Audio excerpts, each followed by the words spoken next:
Did you know that your landlord or whoever is the freeholder of the place that you own, flat or a house, has strict 18 months to charge you for any services incurred, right?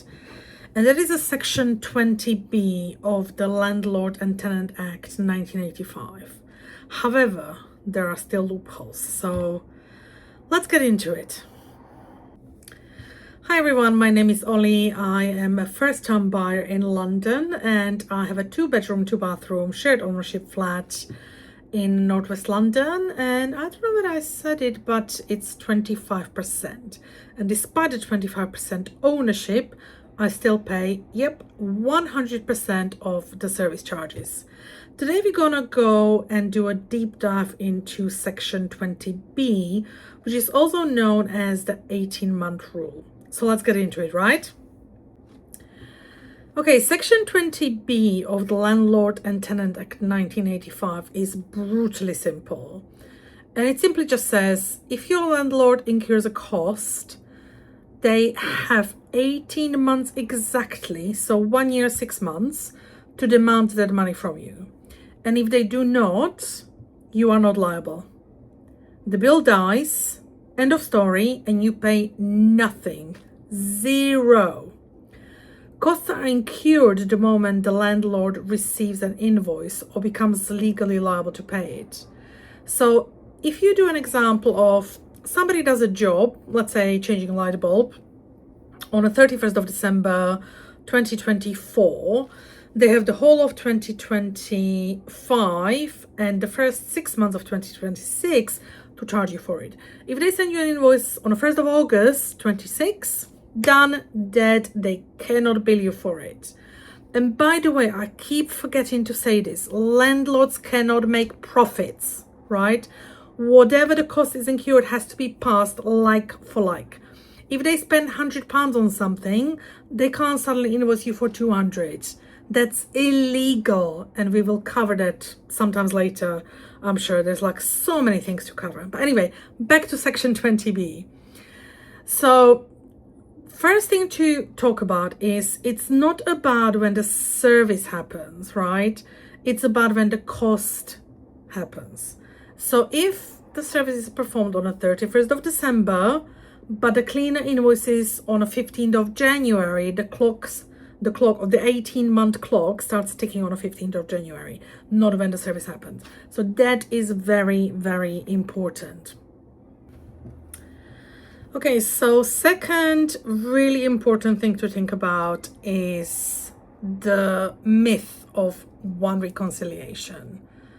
That's what normally happens, but it's not a legal requirement and it's not a done deal, right?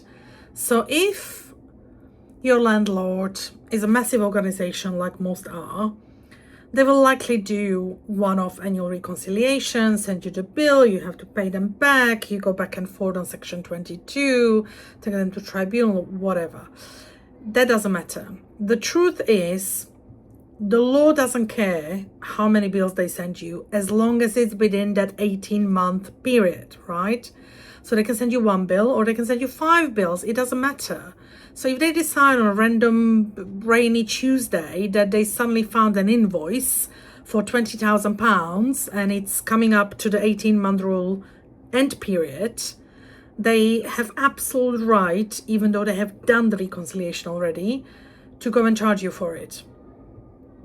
And this is something that majority of leaseholders do not know about because we are all used to having one estimate, one reconciliation. Boom, done. I can sleep easy now that I paid it off, right? Now the third, and this is the really, probably the most important thing to think about when we talk about section 20B, is the pause button. And that is, you got the estimates, you're paying up every month, and then 1 year later, they do reconciliation. So because of the 18-month clock, you think, okay, they're gonna take from the 1st of April. Let's say that your reconciliation year starts 1st of April. So they're gonna do until 31st of March, that's 12 months. And then they're gonna take 6 months to do the reconciliation. But what happens if the landlord suddenly panics and goes, oh my God, we don't know what we're doing. We're like understaffed, overwhelmed, there's too many receipts, and these people in this building fought back last year, so we're gonna have lots of questions and we need more time. So what happens then? So under section 20B of the Landlord and Tenant Act 1985, I'm just gonna keep calling it Landlord and Tenant Act without the 1985. It's the same thing, right? I mean, there was an earlier one, but let's not go into semantics, right? They can pause the clock. And when I say pause the clock, and this, I really wish I had a drum roll, indefinitely. And that's bad news for you, but there is a little tiny bit of thing that might be good for you as a tenant. So let's get into that right now. Okay, so here's how it works. Section 20B, in theory, is the 18-month clock, right? And if your landlord suddenly goes, oh my God, we are so understaffed and overwhelmed and we need more time, because I'm not gonna go into that. But I have few choice words in mind, honestly, especially when it comes to my landlord, SNG, Sovereign Network Homes. They can actually legally pause the clock. So under section 20B2, they can literally send out a notice letter to all the residents saying, we are doing the reconciliation. And, unquote, we have no idea what we're doing. That's never in the letter.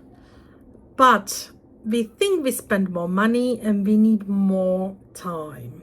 So under the section 20B2, we are now legally giving you notice to pause the clock. And that is a done deal. So the clock is paused indefinitely, which means that they can charge you for the reconciliation in 6 months or 12 months or 5 years.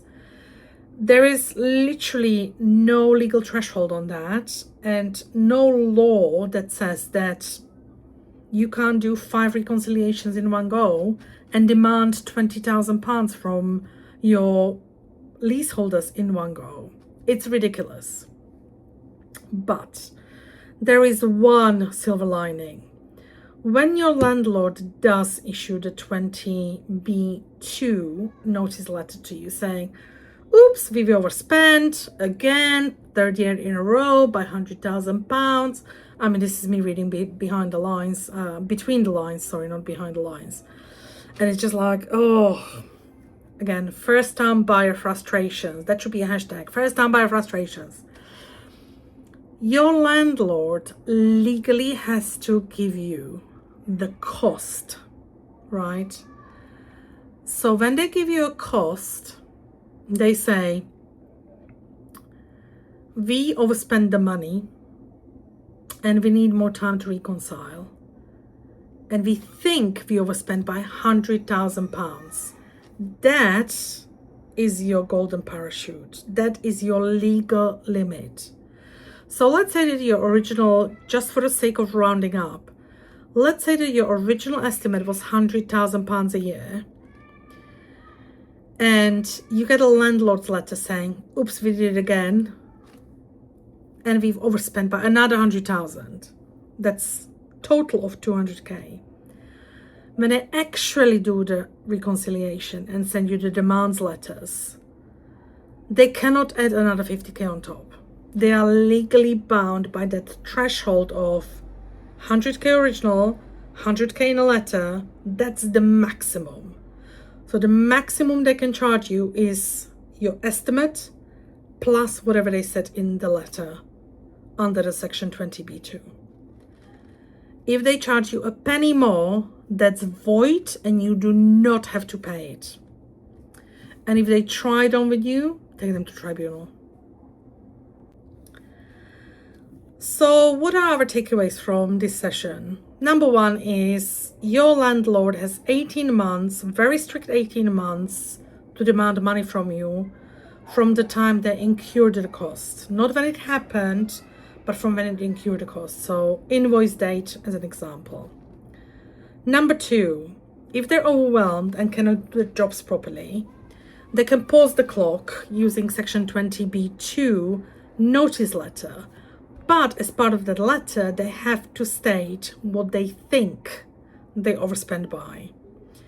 And they cannot charge you a penny more than your original estimate and the overspent in that letter combined. That's it. I mean,